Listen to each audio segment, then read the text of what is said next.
something, I've done a lot of talks like this over the ages, and this is the first time I've stuck the word cyberwar in my title because I realized that that's what we're dealing with after the 2016 election.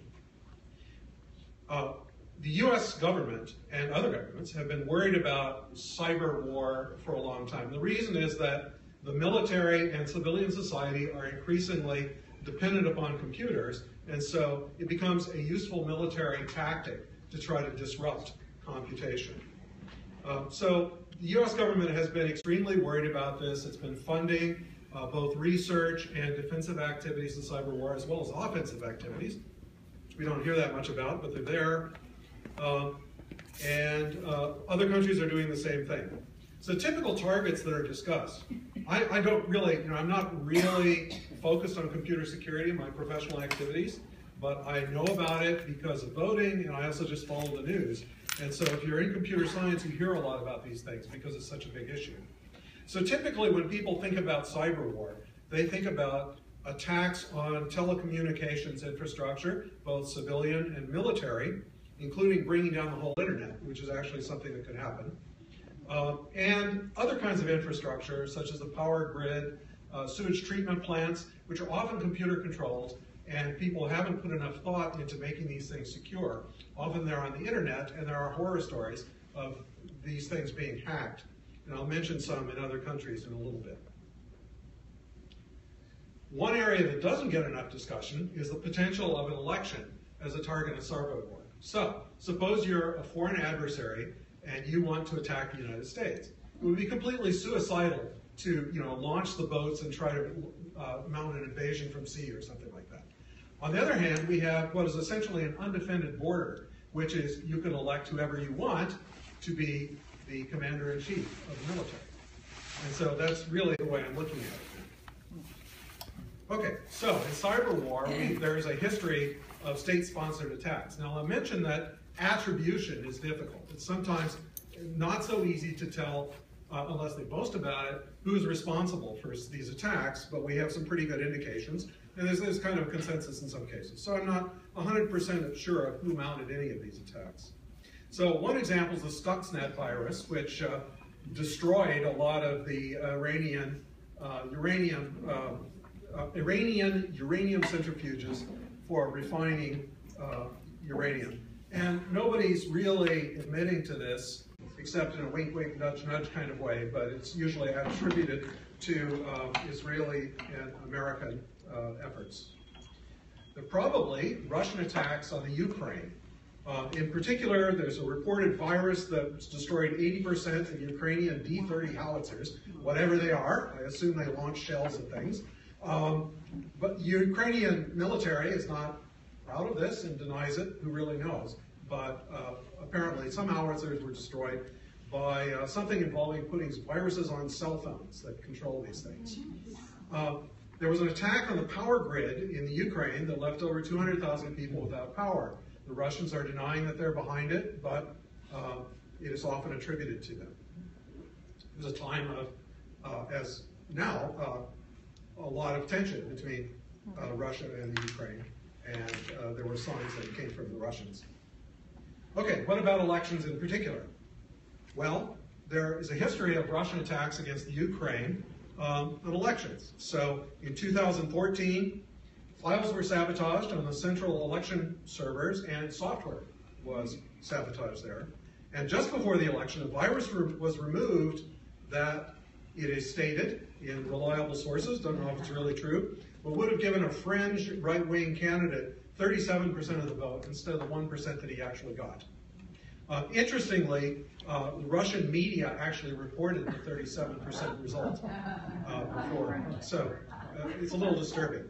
And then there are denial of service attacks. Those are cases where you just clog up people's computers by barraging them with bogus messages over the internet that block communication of election results. It's unclear what the purpose of these things was, whether it was to steal the election or just kind of discredit the institutions of democracy, and whoever did it is not saying. And then there were Russian attacks, possibly, on the US election in 2016. So there's a pretty good consensus of US law enforcement and intelligence agencies that Putin was personally in charge of directing attacks against US elections, and those attacks consisted of primarily email theft and publication of the email via WikiLeaks and DC Leaks, selectively for Democrats, right? Hillary Clinton's campaign, the DNC, and illegal access to voter registration computers in several states. Now, nobody really knows what this was about. There's no sign that voter registration records are actually changed, although that's something we should worry about. So the purpose of these intrusions is not clear. And other things. We really don't know what else happened because it's difficult to detect hacking, and which is why when you read about Yahoo information being stolen, you read about it 2 or 3 years after it actually happened. Okay, so we don't know that this has happened yet, but it is such a glaringly obvious target that really a rational response ought to be panic. And I think panic directed towards a constructive goal, which is to fix the problem. And we'll talk about how to do that. Okay, so we can go around, if we're an adversary of the US and we favor a particular candidate who may favor our interests, we can, I need to mention here that this is not an anti-Trump thing. So probably messing with the election with a pro-Trump bias. We don't know to what extent that actually affected the election, but I'll mention that when we're talking about voting machines, we don't really know whether any previous election was hacked because we do not have the ability to tell. And that's the problem that we ought to solve. So almost all votes in the US are counted by computerized voting machines. These voting machines are easily hacked. In fact, the more you know about computer security, or the more you talk to people who are experts in security, computer security, the more you'll get the impression that there's no way to be sure that a system is unhackable. And I talk to people in computer security a lot, and so that's what I believe. But voting machines are especially easily hacked because the care in designing and writing the software is not there, and local election offices really don't have the expertise and ability to defend these computers as well as, say, Yahoo, which had over 1 billion records stolen. So it's hard to prevent machines from being hacked. And in an election, tampering is almost impossible to detect. There are just so many different ways to do it, including software that's hacked and then fixes itself later, that really is very difficult and you basically can't count on having the ability of seeing whether machines have been hacked or not. The only thing you can really do is have paper ballots and actually check independently of the computer that the results on the paper ballots agree with your electronic results. And unfortunately, we don't do this enough in the United States, and we don't do it sufficiently well. In this election, the Department of Homeland Security stated specifically that it did not see any increased level of malicious cyber activity aimed at disrupting our electoral process on election day. Okay, so that sounds like voting machines weren't hacked. But if you actually read it carefully, it doesn't say that. Okay, it says, well, maybe they saw something that wasn't on election day. Maybe there was an increase in malicious cyber activity, but they didn't see it, possibly because it wasn't on the internet, it was something implanted in voting machines. So my point here is that they don't have a clue whether voting machines were hacked in 2016 or in any previous election. And they're making a careful statement here, which is probably accurate, which is they didn't see anything looking where they looked when they looked. Okay, good. And I don't have a clue either. Certainly we haven't seen actual signs of this. When you statistically analyze numbers, there'll always be a few funny things that come up, which are rarely investigated, but we really don't know. I remember being interviewed before Election Day about what state was I most worried about, and where should we look for fraud based on tampering with electronic voting machines. And what I said was, well, the worst state is Pennsylvania because it's a swing state and because 80% of the machines don't have any paper ballots.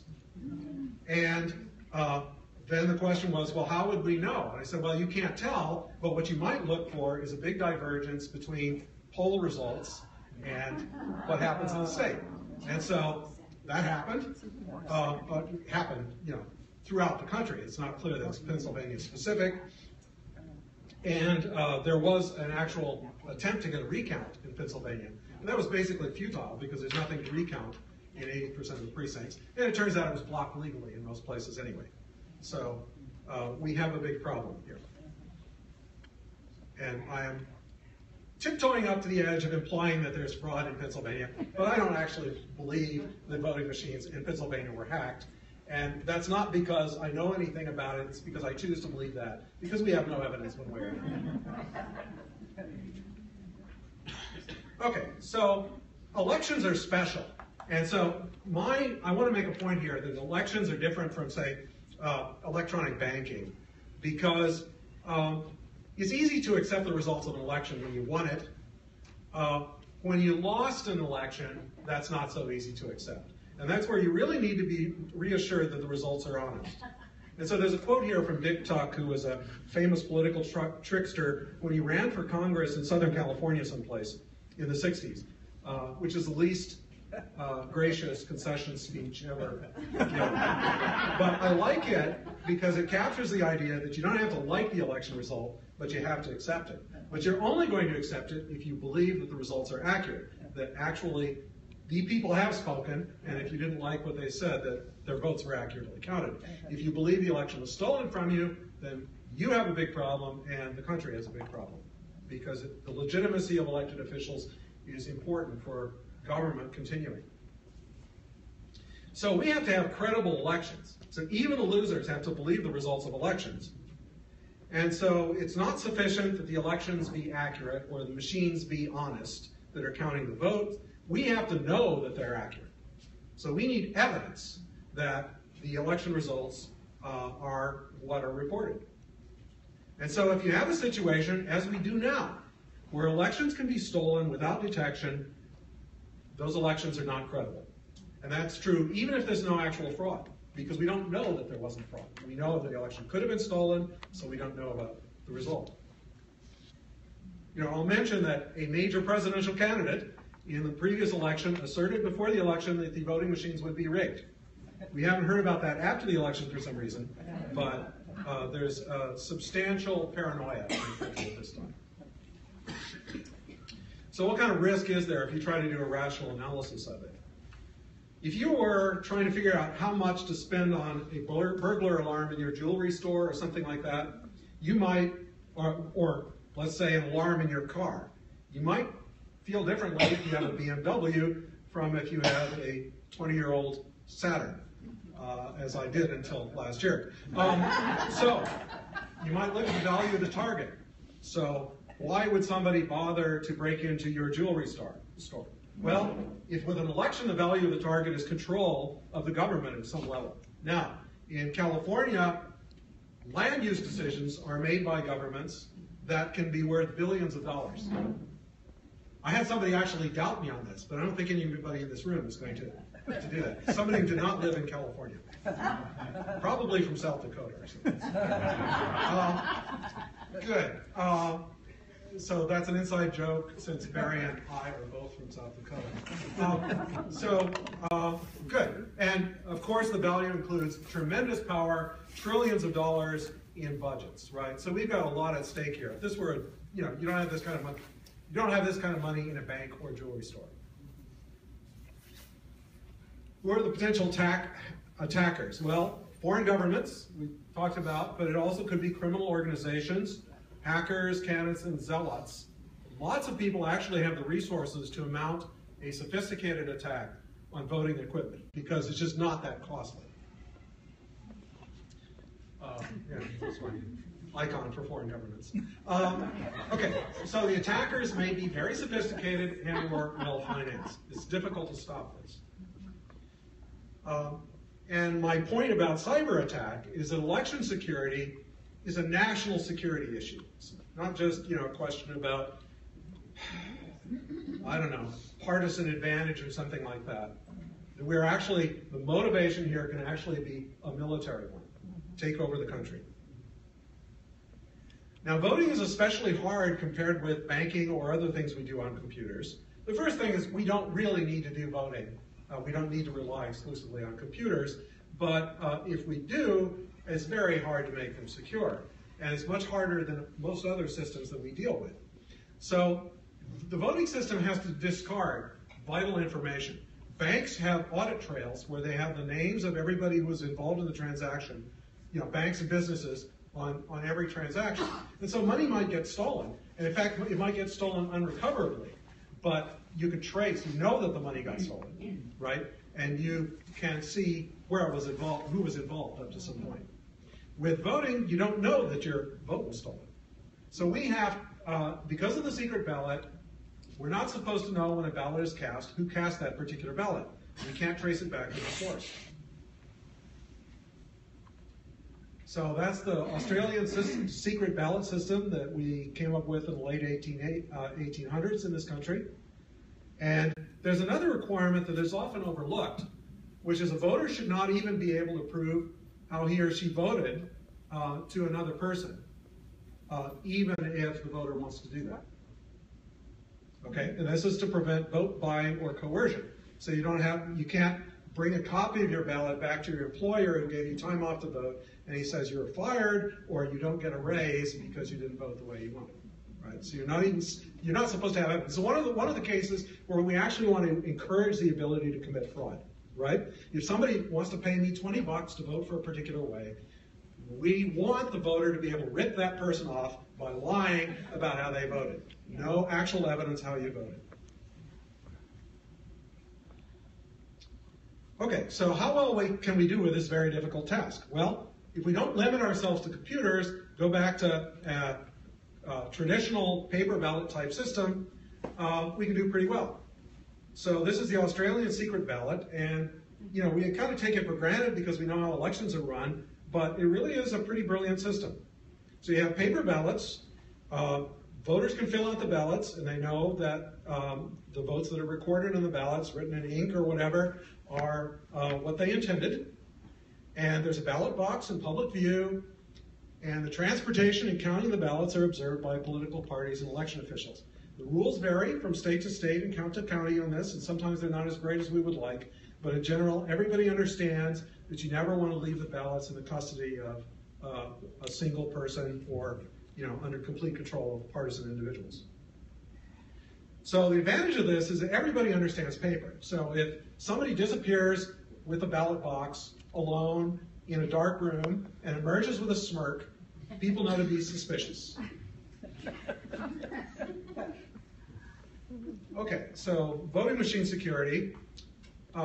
We'd like to ensure that machines are 100% error and tamper-free, and that means that the hardware, firmware, and software all have to be perfect. And basically, a lot of our current system relies on testing and inspection. Those testing and inspection regimes are not very good. I mean, compared with, say, gambling equipment, not even comparable.